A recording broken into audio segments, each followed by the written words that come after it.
Assalamualaikum warahmatullahi wabarakatuh. Selamat pagi anak-anak, semoga kalian tetap diberi kesehatan. Baik anak-anak, sekarang adalah pertemuan ketiga. Kita akan membahas tentang perumusan dan penetapan Pancasila sebagai dasar negara.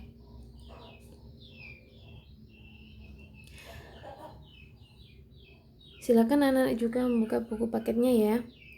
Ini ada tujuan pembelajaran. Yang pertama, mensyukuri perumusan dan penetapan Pancasila sebagai dasar negara. Kedua, menghargai perumusan dan penetapan Pancasila sebagai dasar negara. Ketiga, menganalisis perumusan dan penetapan Pancasila sebagai dasar negara. Yang keempat, melihat komitmen kebangsaan para pendiri negara dalam perumusan dan penetapan Pancasila. Kelima, melaksanakan tanggung jawab atas keputusan bersama dengan semangat konsensus tokoh nasional dalam perumusan Pancasila. Berawal dari sejarah perumusan Pancasila sebagai dasar negara. Mulai dari tanggal 8 Maret 1942, Indonesia menjadi wilayah pendudukan Jepang. Jadi Indonesia dijajah oleh Jepang. Ketika Jepang datang ke Indonesia, seakan-akan Jepang adalah penolong Asia, penolong Indonesia. Pada tanggal 1 Maret 1945 diumumkan pembentukan Badan Penyelidik Usaha-Usaha Persiapan Kemerdekaan Indonesia. Itu adalah BPU PKI sebagai janji kemerdekaan dari Jepang. Gedung Pancasila. Sidang pertama BPU PKI dilaksanakan tanggal 29 Mei sampai dengan 1 Juni 1945. Sidang ini membahas tentang dasar negara. Ini adalah tokoh ketua BPU PKI, yakni KRT Regiman Widyodiningrat. Selaku ketua sidang menyatakan perlunya suatu dasar negara. Selanjutnya, beberapa anggota sidang menyampaikan pendapatnya tentang rumusan dasar negara. Ini adalah foto dari Dr. Andes Muhammad Yamin. Terdiri dari 5 unsur dasar akan merdeka, yaitu sebagai berikut: peri kebangsaan, peri kemanusiaan, peri ketuhanan, peri kerakyatan, dan kesejahteraan.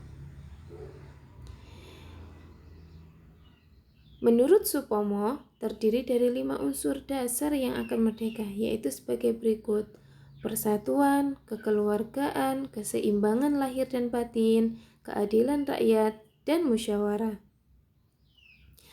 Menurut Insinyur Soekarno, terdiri dari 5 unsur landasan kemerdekaan, yaitu sebagai berikut: nasionalisme dan kebangsaan Indonesia, internasionalisme dan peri kemanusiaan, mufakat atau demokrasi, kesejahteraan sosial, dan ketuhanan yang Maha Esa.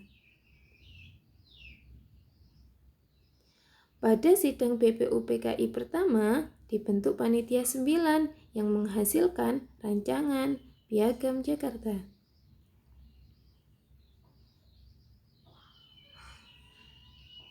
Panitia 9 melaporkan hasil rumusan dasar negara pada saat sidang BPU PKI 2 dilakukan.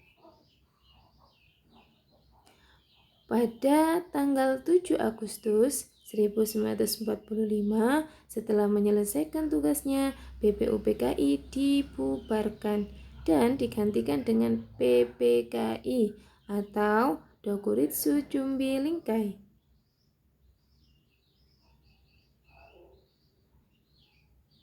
Jepang akhirnya menyatakan kekalahannya pada sekutu pada tanggal 14 Agustus 1945. Hal ini terjadi setelah 2 kotanya dijatuhi bom atom, Nagasaki dan Hiroshima.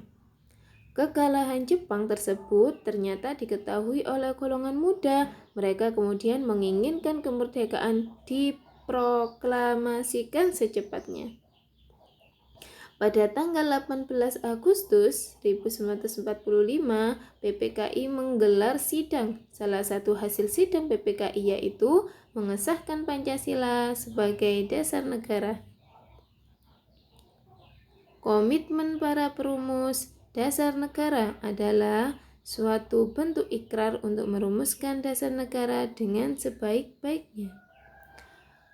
Komitmen para pendiri negara dalam perumusan dan penetapan Pancasila sebagai dasar negara. Adapun nilai-nilai komitmen pendiri bangsa yang terkandung di dalam Pancasila, saat ini ketika Indonesia telah merdeka, bentuk komitmen dan perjuangan warga negara lebih kepada upaya memajukan kehidupan masyarakat dalam segala aspek. Generasi muda perlu menyadari potensi diri dan tanggung jawabnya terhadap kemajuan bangsa. Generasi muda merupakan agen perubahan suatu bangsa.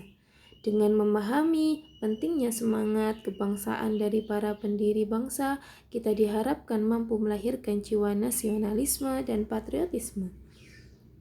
Nasionalisme adalah faham kebangsaan yang mengandung kesadaran dan semangat cinta tanah air, memiliki rasa kebanggaan sebagai bangsa atau memelihara kehormatan bangsa.